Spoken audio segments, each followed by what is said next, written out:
ഇന്ന് സ്വർണ്ണവിലയിൽ മാറ്റമില്ല. പിന്നെ എനിക്ക് പറയാനുള്ളത്, ഇന്ത്യൻ റിയൽ ഇന്നലെ തന്നെ പറഞ്ഞിരുന്നു ഇന്ന് സ്വർണ്ണവിലയിൽ മാറ്റമുണ്ടാവില്ല, അല്ലെങ്കിൽ നേരിയ കുറവാണ് ഉണ്ടാവുക എന്നുള്ളത്. അപ്പോൾ എന്താ പറയുക, ഇതുപോലെ വരാൻ പോകുന്ന ദിവസത്തെ സ്വർണ്ണവില ശരിക്കും മനസ്സിലാക്കാൻ വേണ്ടിയിട്ട് ഈ ചാനൽ നിങ്ങൾ സബ്സ്ക്രൈബ് ചെയ്യുക. അതോടെ തന്നെ നിങ്ങൾക്ക് അന്നത്തെ ദിവസം എത്ര കൃത്യമായിട്ട് നേരത്തെ വില അറിയാനും ഈ ചാനൽ നിങ്ങൾക്ക് ഉപകരിക്കും. അപ്പോൾ എല്ലാവരും ഈ ചാനൽ സബ്സ്ക്രൈബ് ചെയ്യുക. നാളത്തെ സ്വർണ്ണവിലയെക്കുറിച്ച് പറയാം. നാളത്തെ സ്വർണ്ണവിലയെക്കുറിച്ച് പറയുന്നതിന് മുമ്പ് നിങ്ങളോട് പറയാനുള്ളത്, വീഡിയോ മുഴുവനും കാണണം, എങ്കിലേ നിങ്ങൾക്ക് ഒരു പിക്ചർ മനസ്സിലാവുകയുള്ളൂ. അല്ലാതെ കുറച്ച് കണ്ടിട്ട് അതിൽ നിന്നൊരു തീരുമാനം എടുക്കരുത്. അത് അപകടം സൃഷ്ടിക്കും, നിങ്ങൾ സ്വർണ്ണം വാങ്ങുകയോ വിൽക്കുകയോ ചെയ്യുമെങ്കിൽ. ഇന്നലെ സ്വർണ്ണവില ഞാൻ പറഞ്ഞു. ഇന്നലെ സ്വർണ്ണവില ആദ്യം കുറച്ച് എന്താ പറയുക കൂടി, പിന്നീട് അത് വീണ്ടും വലിയൊരു തകർച്ചയുണ്ടായി. രാത്രിയിൽ അത് ഉയർന്നു, സ്വർണ്ണവില ഉയർന്നു. പിന്നീട് അർദ്ധരാത്രി ആയ സമയത്തേക്ക് സ്വർണ്ണവില വീണ്ടും ഇടിഞ്ഞു. ഇന്ന് രാവിലെയും ചെറിയൊരു ഇടിവുണ്ടായിരുന്നു. പിന്നീട് അത് സ്വർണ്ണവില ഉയർന്നു പോയി എന്ന് തോന്നിപ്പിക്കും വിധം ഒന്ന് ഉയർന്നു മീൻസ് ആ താഴ്ന്ന നിലയിൽ നിന്ന് ന്യൂട്രലിലേക്ക് വന്നു. കറക്റ്റ് 9:40 സമയത്ത് ഒരു പ്രത്യേകത കൂടിയുണ്ട്. ഇന്നലെ എങ്ങനെയായിരുന്നു മാർക്കറ്റ് ക്ലോസ് ചെയ്ത്, അതുപോലെ അത് അപൂർവം ചില ദിവസങ്ങളിൽ മാത്രമേ അങ്ങനെ സംഭവിക്കാറുള്ളൂ. മാർക്കറ്റ് ഒരേപോലെ ന്യൂട്രൽ കറക്റ്റ് പോയിന്റിൽ, അങ്ങോട്ടും കൂടുതലില്ല ഇങ്ങോട്ടും കൂടുതലില്ല എന്നുള്ള രീതിയിൽ കറക്റ്റ് പോയിന്റിൽ പോയിട്ട് നിന്നിട്ടുണ്ടായിരുന്നു. സീറോ ചേഞ്ച് എന്നുള്ള രീതിയിൽ. അത് ഇന്ത്യൻ റിയലിന് അപ്പോൾ വീഡിയോ ചെയ്യണമെന്നുണ്ടായിരുന്നു. ഇന്ത്യൻ റിയൽ പിന്നെ അത് പറയാതിരിക്കാൻ കാരണം, ഇത് ഇന്ന് അറിഞ്ഞാണ്ട് നിങ്ങൾ അങ്ങനെ ചെയ്തതല്ലേ എന്ന് പറയുമെന്ന് കരുതിയിട്ട് മാത്രമാണ്. എനിവേ ഒരു കറക്റ്റ് സീറോ ലെവലിൽ ഒരു ചിലപ്പോൾ ചെറിയ ഉയർച്ചയോ ചെറിയ താഴ്ചയോ ഉണ്ടെങ്കിൽ ചിലപ്പം കേരളത്തിൽ സ്വർണ്ണവിലയിൽ മാറ്റങ്ങളൊന്നും ഉണ്ടാവാറില്ല. പക്ഷേ ഇത് കറക്റ്റ് ലെവലായിരുന്നു. ഇന്ന് സ്വർണ്ണവിലയിൽ മാറ്റമില്ലാതിരിക്കാനും കാരണം അത് തന്നെയാണ്. ഈ നാളത്തെ സ്വർണ്ണവിലയെക്കുറിച്ച് പറയാം. നാളത്തെ സ്വർണ്ണവില അത് തന്നെ പറയുന്നത്. നാളത്തെ സ്വർണ്ണവില എന്താണ്, പൊതുവെ ഇന്ന് വെള്ളിയാഴ്ചയാണ്. ഈ ആഴ്ച സ്വർണ്ണവില ഒരുപാട് കൂടാൻ സാധ്യതയുണ്ട് എന്ന് പറഞ്ഞിരുന്നു. പക്ഷേ അതിൻ്റെ കൂടെ തന്നെ പറഞ്ഞിരുന്നു വാക്സിൻ ചിലപ്പോൾ ഇൻഫ്ലുവൻസ് ചെയ്തേക്കാം എന്നുള്ളത്. ആ ഒരു ഫാക്ടറാണ് ഇതിൽ വന്നത്. പിന്നെ പറഞ്ഞത് ബിറ്റ്കോയിൻ എന്ന് പറയുന്ന അതിലേക്ക് ആളുകൾ പോകുമ്പോൾ ഗോൾഡിന് താഴ്ച വന്നേക്കാം എന്നുള്ള ഒരു കൺസെപ്റ്റും ഉണ്ടായിരുന്നു. പക്ഷേ ചില എക്സ്പേർട്സുകളൊക്കെ പറയുന്നത് ബിറ്റ്കോയിന് കുറച്ച് കഴിഞ്ഞാൽ, ഇപ്പോൾ ഏറ്റവും കൂടുതൽ ഹൈ ലെവലിലുള്ള ഈ ബിറ്റ്കോയിന്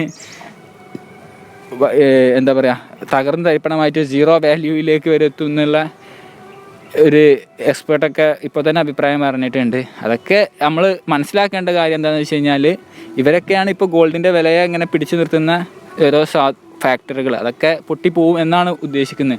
അപ്പോൾ സ്വർണത്തിൻ്റെ വില ഭാവിയിൽ വർദ്ധിക്കും എന്നുള്ള കാര്യത്തിൽ സംശയമില്ല. ഇന്നലെ തന്നെ ഒരുപാട് പ്രാവശ്യം സ്വർണ്ണവില തകരാൻ പോയിട്ട് ഒരുപാട് സമയം, അതായത് ഇന്നലെ ഒരുപാട് സമയം സ്വർണ്ണവില തകർന്ന അവസ്ഥയിലായിരുന്നു. പക്ഷേ ഒരിക്കലും അതിന് ഒരു പരിധി വിട്ട് തകരാൻ കഴിയുന്നില്ല. കാരണം സ്ട്രോങ് റെസിസ്റ്റൻസ് ആണ്. പിന്നെ ഒരുപാട് പേര് ചോദിക്കുന്നതാണ് 35,000 രൂപ സ്വർണ്ണത്തിന് അതിൻ്റെ താഴേക്ക് പോകുമോ എന്നുള്ളതൊക്കെ. 35,000 എന്നൊക്കെ പറയുമ്പോൾ ആ ഭാഗത്തേക്കൊക്കെ ആഗോള വിപണിയിൽ തന്നെ സ്വർണ്ണവില ഒരു $1,500 അടുത്തേക്ക് എത്തേണ്ടി വരും. ഈ $1,500 എന്ന് പറയുന്നത് അവിടെ ഭയങ്കര റെസിസ്റ്റൻസ് ആയിരിക്കും അവിടെ. കാരണം ഈ ഭാഗത്ത് $1,500-1,600 അടുത്ത് തന്നെ ഈ കോവിഡിൻ്റെ മുമ്പ് തന്നെ സ്വർണ്ണത്തിന് വിലയുണ്ടായിരുന്നു.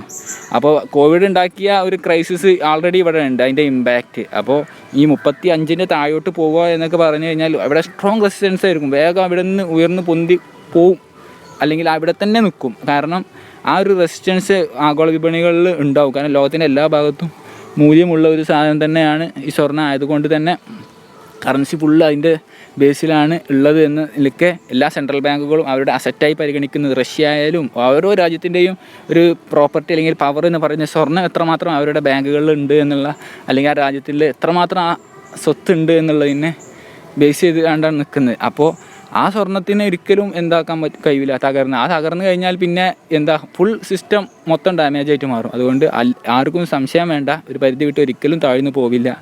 ഈ ഒരു എക്സ്പേർട്ട് മാത്രം കുറേ മുമ്പ് പറഞ്ഞിരുന്നു $1,700 വരെ എത്തിയേക്കാം എന്ന്. ആ കഴിഞ്ഞ പ്രാവശ്യം 35,000 സംതിങ് വന്നല്ലോ, 900 സംതിങ്, 35,900 ആ സമയത്തൊക്കെ പറഞ്ഞിരുന്നു എന്നല്ലാതെ അതിൻ്റെ അടിയിലേക്കൊന്നും ആരും പറഞ്ഞിട്ടില്ല. അപ്പോൾ ഏറി വന്നാൽ ആ ഭാഗത്തേക്ക് വരുമെന്നേ പറയുന്നത് 35,000 റേഞ്ചിൽ. എന്നാൽ പോലും അവിടെ നിന്ന് വേഗം സ്വർണ്ണവില അത് ക്ലിയർ ചെയ്തിട്ട് മുകളിലേക്ക് തന്നെ കുതിക്കും. അതാണ് ഇന്ത്യൻ റിയലിനെ അതിനെക്കുറിച്ച് പറയാനുള്ളത്. നാളത്തെ സ്വർണ്ണവിലയെക്കുറിച്ചുള്ള അടുത്ത സൂചനകൾ എത്രയും പെട്ടെന്ന് ഇന്ത്യൻ റിയൽ നിങ്ങളിലേക്ക് എത്തിക്കുന്നതാണ്. Thank you. സ്വർണം പ്രത്യേകിച്ച് ഒരു സ്വഭാവം കാണിച്ചിട്ടില്ല. ഞാൻ പറഞ്ഞു എന്താ വെച്ചാൽ ഉയർന്നു പൊങ്ങിയിട്ടില്ല. പക്ഷേ ഉണ്ടായിരുന്ന -$3 US ഇടിഞ്ഞ് കിടക്കുന്ന $-3 ക്ലിയർ ചെയ്താണ്ട് സീറോക്ക് എത്തി എന്നുള്ളത് ഒരു ചെറിയ അപ്വാർഡ് ടെൻഡൻസിയാണ്. എനിവേ നമുക്ക് കൂടുതൽ കറക്റ്റായിട്ടുള്ള തീരുമാനം ഇപ്പോൾ ഇന്നത്തെ ഈ ഒരു ലെവൽ, ഈ നിമിഷത്തെ ലെവൽ വെച്ച് നോക്കുമ്പോൾ നാളത്തെ സ്വർണ്ണവിലയിൽ മാറ്റമില്ല എന്ന് നമുക്ക് പറയാം. പക്ഷേ അത് പറയാൻ വയ്യ. ഇനി ഉച്ചക്ക് അതേപോലെ വൈകുന്നേരം അതേപോലെ രാത്രിയൊക്കെ കറക്റ്റ് ഡീറ്റെയിൽസ് സ്വർണ്ണത്തിനെ കുറിച്ച് ഞങ്ങൾക്ക് എത്തിക്കുന്നതായിരിക്കും. ഒന്നും കൂടി ക്ലിയർ ആയിട്ട് അപ്പോൾ തന്നെ വ്യക്തമാവുകയുള്ളൂ കാര്യങ്ങൾ. എന്നാലും ഇന്ന് ചെറിയൊരു ട്രെൻഡ് ഉണ്ട് അപ്വാർഡ് സ്റ്റാർട്ടിങ്ങിൽ. അത് രാവിലെ ഉണ്ടായ താഴ്ചയുടെ ഉയർച്ച മാത്രമായിട്ട് നമ്മൾ പരിഗണിച്ചാൽ മതി. അപ്പോൾ കറക്റ്റായിട്ടുള്ള ഡീറ്റെയിൽസ് ഞങ്ങളിലേക്ക് എത്രയും പെട്ടെന്ന് ഞങ്ങൾ എത്തിക്കും, എന്ത് മാറ്റങ്ങളുണ്ടെങ്കിലും. അപ്പോൾ എല്ലാവരും ചാനൽ സബ്സ്ക്രൈബ് ചെയ്ത് വീഡിയോക്ക് ലൈക്ക് ചെയ്യുക, കമൻറ്റിലൂടെ നിങ്ങളുടെ പ്രസൻസ് അറിയിക്കുക. Thank you.